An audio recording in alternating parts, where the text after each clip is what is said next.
Today's best love story is The Princess and the Pea, adapted by Laura Kalkman, illustrated by Carolyn Kroll. There once lived a prince named Philip. More than anything, Prince Philip wanted to marry and have a family of his own. Choose your bride carefully, the queen told Prince Philip. She should be sensitive and kind, thoughtful and wise. And above all, she must be a real princess, the king warned. How shall I find a special girl like that? Prince Philip asked. We will hold a grand ball, the queen said. We'll invite princesses from all across the land. Surely you will meet a princess who is suitable to marry and whose company you will enjoy.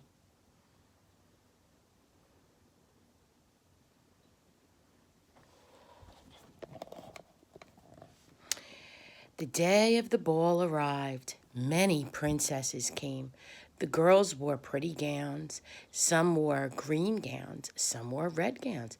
Some wore blue gowns. Some wore pink gowns. Prince Philip greeted each girl. He asked each girl to dance. He spent time with each one. Some girls were wise. Some were kind. Some were beautiful. Some were funny. After the ball, Prince Philip was sad. He had not met anyone he wanted to marry.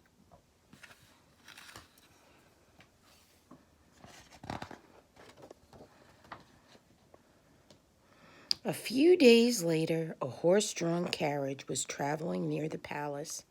The grand carriage carried a lovely princess named Rose, who was planning to visit her aunt. Princess Rose came from a very distant land. She had not been invited to Prince Philip's ball. As the carriage approached Prince Philip's palace, the skies grew dark. Before long, droplets of rain splashed down from above. Then it began to storm. The dirt road soon turned to mud. "Oh no," said the carriage driver. "We are stuck in the mud. What shall we do?" Princess Rose considered the matter. "There is a castle nearby," she said, pointing to Prince Philip's palace. "I shall inquire about spending the night."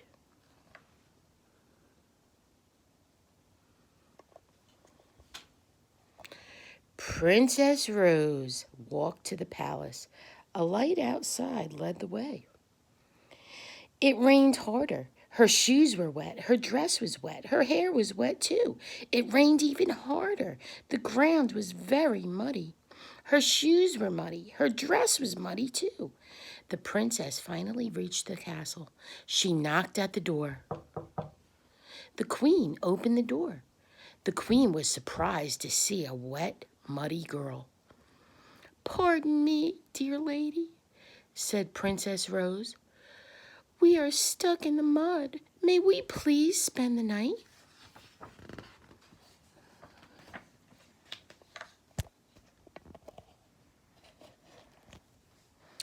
The queen did not like the idea.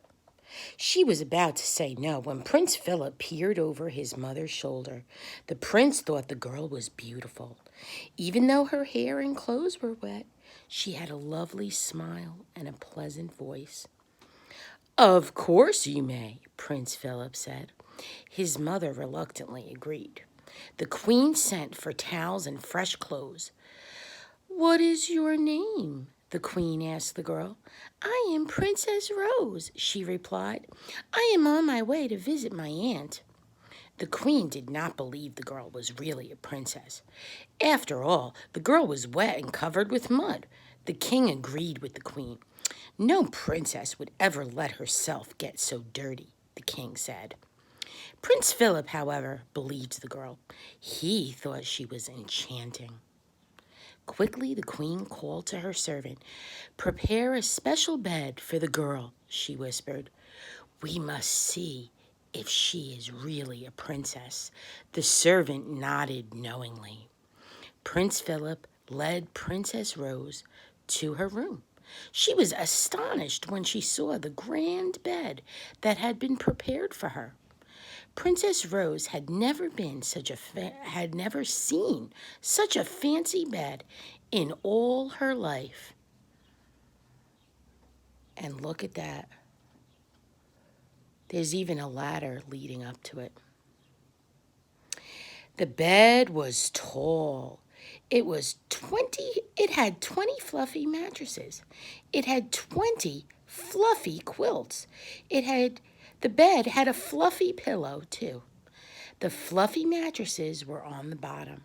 The fluffy quilts were in the middle. The fluffy blankets were on the top. The bed was so tall, it had a ladder. "What a fancy bed," Princess Rose said. "Thank you for your kindness." "Sweet dreams," said the prince. I hope you will be comfortable."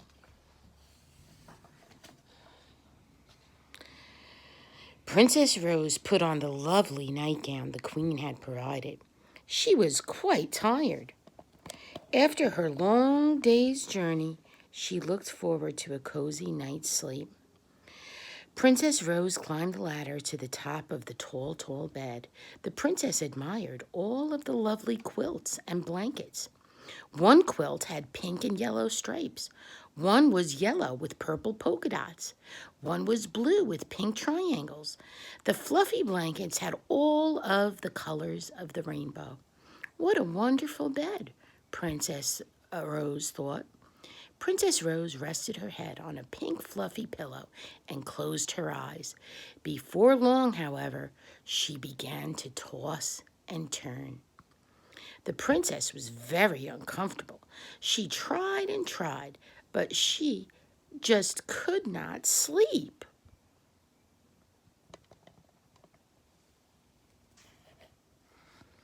"There is something lumpy in this bed," the princess said.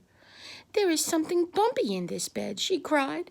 "This lumpy, bumpy thing is keeping me awake," she sighed.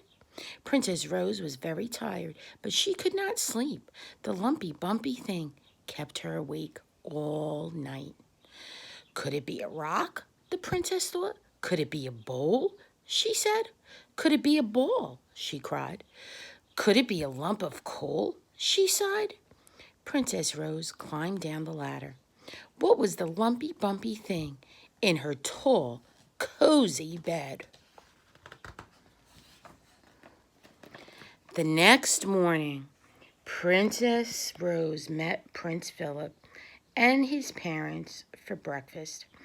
As she approached, the prince admired her. "I want to marry her," the prince told his parents. "She is sensitive and kind. She is thoughtful and wise." "First, let's see if she is a princess," the queen replied. "Only a real princess could feel the tiny pea I placed in her bed." "Good morning," Princess Rose said. "Good morning," said the king. "Tell me, how did you sleep last night, my dear?" "Actually, I could not sleep at all," Princess Rose said. "There was something lumpy and bumpy in my bed. I checked to see what it was, and I discovered this tiny green pea."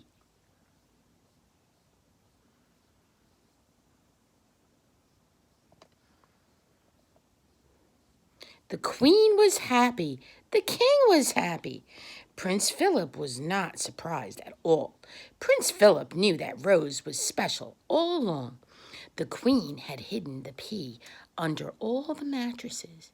She had hidden the pea under all the quilts. She had hidden the pea under all the blankets. Only a real princess could have felt the pea.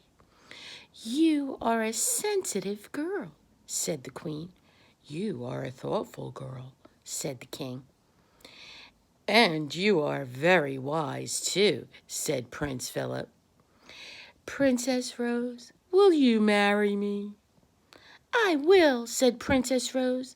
A wedding was held, and they all lived happily ever after.